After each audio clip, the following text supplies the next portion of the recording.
Hello everyone, what's happening?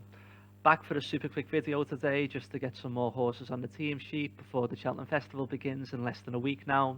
I'm just going to do a super quick and very brief description of the selections today, as on the weekends hopefully I'll get round to doing a sort of little Cheltenham preview where I'll go into the races more deeply.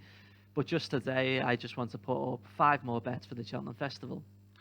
So the first of these bets is Hiddenvalley Lake for the Albert Bartlett at 8-1. He's 8-1 on William Hill, definitely, but I think he's also 8-1 in some other places like Bet365 maybe, but definitely William Hill. So I'm going to do 2 points on Hiddenvalley Lake to win the Albert Bartlett at 8-1. This is a horse who's been on my radar ever since he was entered in Henry's famous bumper last season at Gowran Park, the same bumper that's been won by Journey with Me and Bob Ollinger in recent years for Henry de Bromhead, who both ended up being serious Cheltenham Festival contenders. And Hiddenvalley Lake didn't actually run and take part in this bumper at Gowran Park last season. I don't know if it was because of the ground or something, but he's been on my radar ever since this day, and I've loved everything I've seen from this horse ever since he appeared over hurdles at the start of the season. I think he's been coming along nicely, bit by bit, each race, and I think we'll see him peak in the Albert Bartlett next Friday. And yeah, I think he's the most likely winner of the race, and I think 8-1 is more than fair. So yeah, he'll be my first bet in this video today. 8-1 for Hiddenvalley Lake to win the Albert Bartlett, and 2 points on that. The next bet I want to put up is 2 bets actually in the same race, and this is Better Days Ahead and Factor File.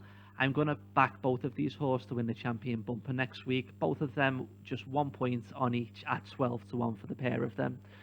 So this looks wide open this year, the champion bumper, and I'm happy to go to war with 2 horses in this race this season. The same line of thought with both of them really is just that I think they're both overpriced. I think that it looks like Better Days Ahead, by all accounts, is going to be Gordon Elliott's first string for this race. Jamie Codd on board, and it looks like he is the number 1 hopeful or chance for Gordon Elliott in the champion bumper next week. So if you look at Gordon Elliott's number 1 bumper horse over the last few seasons, you have American Mike last season who went close. You had Sir Gerhard the year before. I know that Gordon Elliott eventually lost Sir Gerhard to Willie Mullins a week or 2 before the Cheltenham Festival that year, but he was Gordon Elliott's number 1 bumper horse all year that season, and Gordon Elliott's done the majority of work, if not most of the work, all of the work with the horse that season. So I'm going to class Sir Gerhard as Gordon Elliott's number 1 bumper horse that season, and as we all know, Sir Gerhard went on to win the champion bumper at the Cheltenham Festival a couple of years before that. Envoy Allen was Gordon Elliott's number 1 horse for the race. He went on to win the champion bumper that season. So you can see where I'm going with this, and I just think Better Days Ahead is going to have Jamie Codd on board. He looks, by all accounts, Gordon Elliott's number 1 shot at this race. So I think 12-1 is more than fair for that. Factor File is similar reasoning. Factor File was the mount of Patrick Mullins for Willie Mullins at the DRF.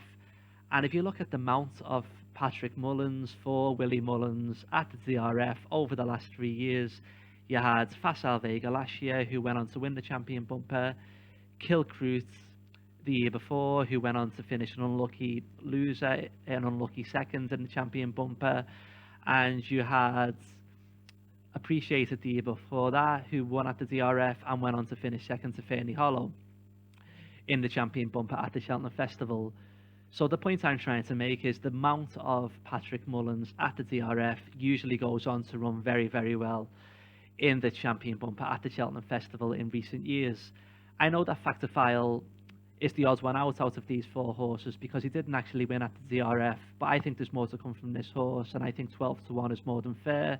So yeah, I think 12-1 for Factor File and Better Days Ahead is a fair price for both horses, and I'll have 1 point on each of these. The next one is a double. This takes no imagination at all, but I think these 2 horses are bomb-proof, and it's Gerri Colombe for the Brown Advisory and Mighty Potter for the Turners. This double is around 11-2 on both William Hill and Bet365, and I think it's bomb-proof. I've backed Gerri Colombe and Mighty Potter both at night double figure prices singles, so The point I'm trying to make by this is I still think 11 to 2 for this double is value, even though I'm on Gerri Colombe 20s, Mighty Potter 25s. Not massive stakes, I'd like to add, but I'm still chipping away at this 11 to 2 for the double because I still think this is value for these two horses to win. These two races don't look very strong at all. I don't think Gerri Colombe has almost anything to beat in the Brown Advisory. He doesn't look like the type of horse that's going to do anything silly. He's going to be there when Jordan Gainford needs him. He's a great jumper. He should get round in one piece, hopefully, and I think Gerri Colombe takes the well to beating in the Brown Advisory. Mighty Potter maybe has a little bit more opposition in the turners, but I think he's going to be much too good for them. Appreciate It looks slow and one pace than the Irish Arkle, albeit over a shorter trip last month. I just cannot see it. Appreciate It on the back of that performance at the DRF. Coming here and beating Mighty Potter, I just really can't see it. Banbridge seems to be a horse for the turners a lot of people have got behind, but he's been a horse who's been experimented over a range of different trips over the last 12 months or so. And yeah, I just think they haven't really seemed like they know what they were doing, set in stone with Banbridge all season. With Mighty Potter, it's always been the plan to go for the turners. They haven't blinked really with it. He's been impressive the whole way through. And I think Mighty Potter, as his price suggests, will take the whale to beat in here. And yeah, I think this double is absolutely bomb-proof without rambling on too much. And 11 to 2, I still think represents serious value for this double. So I'll put 2 points on this double at 11 to 2. And the final horse I want to put up today is Magical Zoe for the Mares Novice Hurdle at 10 to 1. She's 10 to 1 across the board mostly, and I think this is a fair price, even though we haven't really seen her for about 5 or 6 months at this point. But she was very, very impressive winning at Down Royal, was it, at the start of the season? I didn't write this in my notes, sorry, I should have checked. But I remember being impressed by her this day, and she's been put away ever since for the Mares Novice Hurdle. And we all know, unfortunately, the hard times Henry de Bromhead went through with losing his son last summer. And this race is sponsored or named after his son. And it just all feels kind of like it's put in place for this horse. She's been put away all season, so she can peak, come here fresh, in her best condition. She looks really talented, and Henry's really, really going to be wanting to win this race, of course, for the reasons I've just stated. And I think 10 to 1, she's got a cracking chance. Of course, Lucia in this race looks really strong and looks a valid favourite. But I'll take Lucia on at such a short price. I remember Epatante having similar vibes around her for the Nicky Henderson stable a couple of years ago. She said she couldn't be beaten in this race, and she finished at the back of the TV.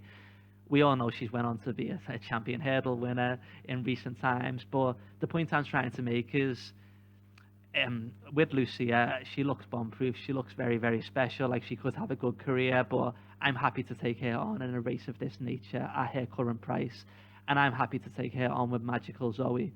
I toyed with Princess Zoe for this race too, and I was going to put 2 selections up for this race, like I did for the Champion Bumper, but I'll just stick with 1 point on Magical Zoe at 10 to 1 for the Mares Novice Hurdle.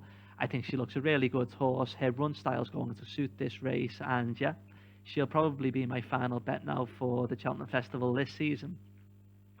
So I've just tried to ramble on super quick while I had 10 minutes today. Sorry if it wasn't really too clear, and hopefully I'll get round to doing a Cheltenham preview on the weekends where I'll maybe talk a bit more slowly and put the horses up in more detail and talk about the races more deeply.